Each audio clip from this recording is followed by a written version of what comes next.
Ежегодно в летнее время в Республике Коми становится больше сообщений о несчастных случаях на воде. Взрослые и дети пренебрегают правилами поведения у реки и купаются в запрещенных местах. В Инте постоянно проводятся профилактические рейды по местам массового отдыха горожан. В жаркие дни представители депутатского корпуса, администрации, спасатели инспектировали несанкционированные пляжи и напоминали людям о правилах безопасности. Несмотря на многочисленные предупреждения, в солнечные дни, которые бывают на севере крайне редко, люди устремляются на природу. Взрослым и детям нравится отдыхать на берегу реки. Интинцы загорают, купаются, разводят костры, забывая о правилах безопасности. Во избежание несчастных случаев у водоемов и в лесу специалисты проводят с населением разъяснительные беседы. Вместе с инспекторами в рейды выходят депутаты округа.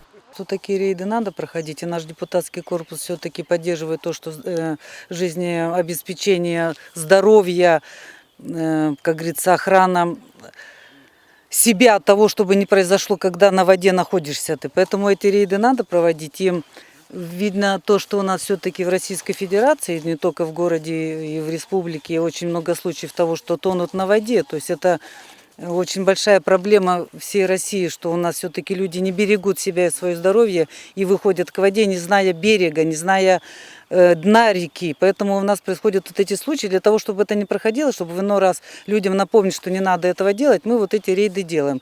В хорошую погоду на несанкционированных пляжах возле Интинской ТЭЦ и за домом номер 1 по улице Северная всегда много отдыхающих. Горожан предупреждают, что заходить в воду нельзя, так как пляж не обустроен для массового отдыха. В связи с введенным на территории Республики Коми особым противопожарным режимом также запрещено разжигать костры. Жителям Приполярья раздают памятки. Особое внимание уделяется детям, которые отдыхают на природе без взрослых. Дети есть, которые самовольно находятся на берегу реки, самовольно начинают сжечь костры. Я хочу сказать родителям, пожалуйста, уважаемые родители, следите внимательно за детьми, рассказывайте им, для чего это нужно, почему это может быть опасно для них, когда они выходят одни на берег, когда они одни начинают сжечь костры и вообще баловаться спичками.